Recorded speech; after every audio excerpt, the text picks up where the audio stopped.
Good evening, Chris. You are in landmine territory there. Yes. In terms of talking about stuff that upsets people, I Yes. want to see your inbox tonight. Yes. Well done, man. And thanks to you at home for joining us this hour. If you are a U.S. taxpayer, you can add this to the list of things that you own that maybe you did not know that you owned. You own the United States government's Explosive Destruction System, EDS. For short. The Explosive Destruction System is a chamber with stainless steel walls that are up to 9 inches thick. It's thought to be totally indestructible, thought to be totally blast-proof. At least the hope is that it is indestructible and blast-proof. Today, your Explosive Destruction System destroyed 1 steel bottle. And the destruction of that 1 steel bottle is a landmark moment, it turns out, in the history of some of the scariest things in the United States of America. Because what was in that 1 steel bottle destroyed by your Explosive Destruction System today was mustard agent. Mustard agent is a chemical weapon that we made into bombs by the tens of thousands, by the hundreds of thousands, all the way through World War II. And these kind of weapons, chemical weapons, obviously are illegal. We promised decades ago that we would never use them. But we did make zillions of them. And we have tons and tons and tons of them laying around, getting old and starting to leak in some cases. And there is this question of what to do with these mustard bombs. Now, what we used to do with them, I think, was the greatest acronym of all time. The way we used to get rid of mustard bombs was a program called Operation CHASE, Operation Chase. Chase standing for Cut Holes and Sink 'em. Operation Cut Holes and Sink 'em, Operation Chase. That's what the acronym stood for. Starting in 1964, the military, U.S. military, would take chemical weapons and nerve agents and unwanted ammunition and munitions of all kinds. They would load them into containers, or sometimes they'd even just load them onto a ship they didn't want anymore. And they would cut holes and sink them. They would just dump this stuff into the sea. The ocean's big, it can take it. They did this for years. They did this at like a dozen sites on both American coasts. That is how we handled our problem of all these chemical weapons that we had laying around that we had pledged not to use and that were illegal. What do you do with them? Dump them in the sea. In 2004, there was this amazing story out of Bridgeville, Delaware, when a guy ordered a big delivery of crushed clamshells because he wanted to make a new driveway on his property in Delaware. And the truck with all the clamshells came, dumped all the clamshells on the side of his driveway so he could spread them out. And he then noticed something that was kind of sticking out of the pile, something that sort of looked like a rocket sticking out of the pile of clamshells that he had just had delivered. Property owner was smart. He did not handle that rocket. He called local authorities. They ended up calling in the Air Force, which brought out an EOD team, an explosive ordnance disposal team. And that EOD team turned up on site to check out this rocket and ultimately to take it away, this rocket that had turned up in this guy's pile of clamshells. The Centers for Disease Control ended up writing this up as a case study when those Air Force personnel ended up getting terrible chemical burns and they needed to be hospitalized because of what had turned up in this guy's clamshell delivery. It was a mustard bomb that had been dumped into the sea years earlier, because that is, for a very long time, how we used to get rid of our chemical weapons. That was our national plan for handling this stuff for years. Until Congress in 1972 passed the Marine Protection, Research, and Sanctuaries Act, which had the effect of stopping us from just throwing our chemical weapons into the sea and hoping for the best. 1972. Then 25 years later, during the Clinton administration, our nation signed a chemical weapons treaty, a global chemical weapons treaty that committed us as a country to destroying all of our chemical weapons by the year 2012. And we mostly did it. We destroyed chemical weapons in 9 states, as well as on this beleaguered, uninhabited island called Johnston Atoll. We set off high-altitude nuclear explosions at Johnston. We tested Agent Orange there. We tested biological warfare there. And we destroyed chemical weapons and nerve agents there. We made that 2012 deadline at Johnston Atoll and in all the military facilities in the United States where we had these chemical weapons laying around, except for 2. There are only 2 places left in the United States where we didn't make the deadline, and we still have chemical weapons that still have to be destroyed. One of them which has a comparatively small amount of the stuff, is in Kentucky, at the Bluegrass Army Depot in Kentucky. The other one, which has most of what we got left in terms of this stuff, is in Pueblo, Colorado. And today was day one of the beginning of the end of what we have got left. Today became day one of the beginning of the end when they destroyed that one steel bottle in your explosive destruction system that you didn't know you owned. Explosive destruction system did it today. Mazel tov. In total, the explosive destruction system at Pueblo will explode and destroy 12 of these steel bottles, all of which contain some mustard agent that was drilled out of these mustard bombs and extracted for testing. The explosive destruction system will also destroy about 1,400 or so mustard bombs themselves, ones that are leaking or that have been drilled into or that are otherwise somehow messed up or compromised. Those will all get exploded inside this destruction chamber, which with the 9-inch thick steel walls, right? But those 1,400 shells and those dozen steel bottles, the first of which they destroyed today, those are only a tiny proportion of what we've got on hand and what they have to destroy at Pueblo. There are 780,000 mustard bombs at Pueblo, Colorado that we have got to destroy. 780,000. And other than those 1,400 dodgy ones, all the rest of them are going to be destroyed by something else that you own as a U.S. taxpayer. It cost about $5 billion to build it, $5 billion of your dollars, and it is basically a massive automated robotic anti-factory. Some humans will have to be involved in the operation of this thing, but mostly it's going to be robots in a $5 billion, super complicated, isolated machine that we have built to take these 50-year-old chemical experiment, decaying horror show chemical weapons bombs, take them apart very delicately, one by one, remove the mustard agent, mix it with water, and then feed the diluted, toxic, scarifying mustard agent goo, feed it, literally feed it, to the world's most terrifying bacteria, which like to eat that stuff, apparently. And even after they chemically neutralize the mustard agent with the water and the bacteria that eats it and all the rest, the end product of this multi-billion-dollar robotic anti-factory and all these hundreds of thousands of shells, it will still be hazardous waste, but it won't be chemical weapons anymore. And they started it today. And by 2019, by 4 years from now, this stuff, if all goes according to plan, this stuff is going to be gone in what will be a multi-billion-dollar effort that you have paid for. We talked to somebody at the Pueblo Chemical Agent Destruction Pilot Plant today, which you own, and they explained to us what it is they're doing with this two-part process, right? They've got the explosive destruction system for the odds and ends where really they have to blow it up. And then they've got this big multi-billion-dollar factory thing for all the remaining hundreds of thousands of shells. They explained to us that they actually intended to start the process of destroying these chemical weapons yesterday, but in Pueblo, Colorado yesterday, the wind was blowing from an odd direction. And that might have complicated their planned evacuation routes had anything gone wrong on day one. And so they put off day one and did not start yesterday. They didn't start until today because they needed the wind to be blowing a different direction so they could be absolutely doubly, triply, quadruply sure just in case anything went wrong. So people in and around Pueblo, Colorado over the years have been understandably a little edgy about the fact that they have got America's largest stockpile of hundreds of thousands of aging chemical weapons bombs sitting there, right? Getting old for a long time as they plan this destructive process of what to do with them. But that process is now underway.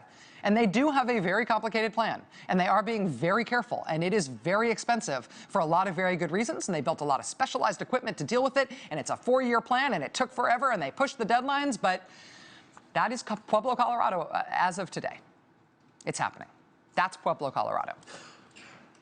And then there's basically the opposite of that, which is a place called Minden, Louisiana. Camp Minden is a state-owned site in northwestern Louisiana where for years contractors have done various kinds of work for the U.S. military. For years at that site, a company called Explo, You see where this is going? That's foreshadowing.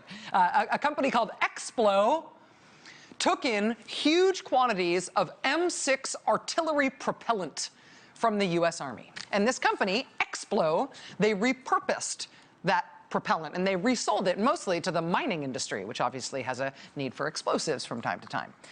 But at some point in the last few years, the inflow and outflow of this artillery propellant from this site in northwestern Louisiana, the inflow and outflow got a little out of whack. And for whatever reason, this company, Explo, just started accumulating tons and tons and tons and tons of this M6 propellant at Camp Minden. And this propellant is not only toxic in its own right, it is explosive. And the longer it sits around, apparently, particularly if it is exposed to the elements, the more likely it is to spontaneously combust. And on October 15th, 2012, some of that stuff combusted. In the middle of the night, there were 2 huge explosions at Camp Minden in Louisiana. These explosions were big enough that they were felt in Texas. They were big enough that they were seen as weather by the National Weather Service satellites that were overhead at the time. This is some of that satellite imagery. Here's how a local resident described it back then. First I saw the sky light up in the west, just a loud, it wasn't no noise, no, it just lit up. And I had caught my eye, I looked to the west, and then the light died down. Looked at the boys, hey, what was that? He looked up and saw and it lit up again, and then next thing we heard the loud boom. It looked like a sunset, it was so bright. Given how big those explosions were in October 2012, it is amazing that nobody was hurt in those explosions. But there was an investigation of what had blown up and what had gone wrong at Camp Minden, and that investigation turned up something that really nobody could have imagined there before they saw it. It turns out what this company had created in this little corner of northwest Louisiana, what they had done there was unbeknownst to anybody. They had created the nation's largest stockpile, just out in the open, rotting in a field, the nation's largest stockpile of unstable, toxic, explosive artillery propellant. 18 million pounds of it at that site. And then 7 of the employees of that company got indicted, and then the company went bankrupt, and the stuff is still sitting out there in a field, and nobody knows what to do with it, and they start stuffing it into bunkers, and nobody exactly knows what's going to be the ultimate dispensation of this stuff. Look at the site. And this stuff can't just be left to rot, because when it rots, it tends to explode. You can't just leave this stuff. It has to be destroyed. And there's millions of pounds of it sitting there at this site.